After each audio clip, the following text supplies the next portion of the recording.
अथ सप्तमः सर्गः। एवमुक्तस्तु सुग्रीवो रामेणार्तेन वानरः अब्रवीत् प्राञ्जलिर्वाक्यम् सबाष्पम् बाष्पगद्गदः न जाने निलयम् तस्य सर्वथा पापरक्षसः सामर्थ्यम् विक्रमम् वापि दौष्कुले यस्य वाकुलम् सत्यम् त्वप्रतिजानामि त्यज शोकमरिन्दमा करिष्यामि तथा यत्रम् यथा प्राप्स्यसि मैथिलीम् रावणम् सगणम् हत्वा परितोष्यात्मपौरुषम् तथास्मि कर्ता न चिराद्यथा प्रीतो भविष्यसि अलम् वैक्लव्यमालम्ब्य धैर्यमात्मगतम् स्मर त्वद्विधानान्न सदृशमीदृशम् बुद्धिलाघवम् मया व्यसनम् प्राप्तम् भार्या विरहजम् महत् नाहमेवम् हि शोचामि धैर्यम् न च परित्यजे नाहम् तामनुशोचामि प्राकृतो वानरोऽपि सन् महात्मा च विनीतश्च किम् पुनर्धृतिमान् महान् बाष्पमापतितम् धैर्यान्निग्रहीतुम् त्वमर्हसि मर्यादाम् सत्त्वयुक्तानाम् धृतिम् नोत्सृष्टुमर्हसि व्यसने वार्थकृच्छ्रे वा भये वा जीवितान्तके विमृशंश्च स्वया बुद्ध्या धृतिमान्नावसीदति बालिशस्तु नरो नित्यम् वैक्लव्यम् योऽनुवर्तते समज्जत्यवशः शोके भाराक्रान्ते वनौर्जले एषोऽञ्जलिर्मया बद्धः प्रणयात् त्वाम् प्रसादये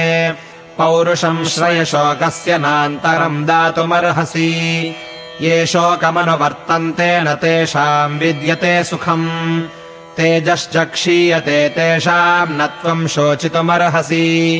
शोकेनाभिप्रपन्नस्य जीविते चापि संशयः सशोकम् त्यज राजेन्द्र धैर्यमाश्रय केवलम्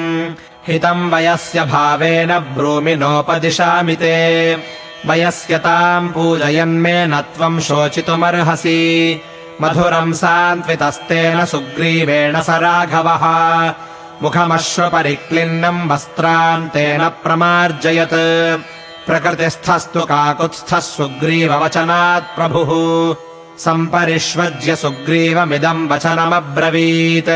कर्तव्यम् यद्वयस्येन स्निग्धेन च हितेन च अनुरूपम् च युक्तम् च कृतम् सुग्रीव तत्त्वया एष च प्रकृतिस्थोऽहमनुनीतस्त्वया सखे दुर्लभो हीदृशो बन्धुरस्मिन् काले विशेषतः किन्तु यत्नस्त्वया कार्यो मैथिल्याः परिमार्गणे राक्षसस्य च रौद्रस्य रावणस्य दुरात्मनः मया च यदनुष्ठेयम् विस्रब्धेन तदुच्यताम् वर्षास्विव च सुक्षेत्रे सर्वम् सम्पद्यते तव मया च यदिदम् वाक्यमभिमानात् समीरितम् तत्त्वया हरिशार्दूल तत्त्वमित्युपधार्यताम् अनृतम् नोक्तपूर्वम् मे न च वक्ष्ये कदाचन एतत्ते प्रतिजानामि सत्येनैव शपाम्यहम् ततः प्रहृष्टः सुग्रीवो वानरैः सचिवैः सह राघवस्य वचः श्रुत्वा प्रतिज्ञातम् विशेषतः एवमेकान्तसम्पृक्तौ ततस्तौ नरवानरौ उभावन्योन्यसदृशम् सुखम् दुःखमभाषताम् महानुभावस्य वचो निशम्य हरिर्नृपाणामधिपस्य तस्य कृतम् समेने हरिवीरमुख्यस्तदा च कार्यम् हृदयेन विद्वान् इत्यार्षे श्रीमद् रामायणे वाल्मीकीये आदिकाव्ये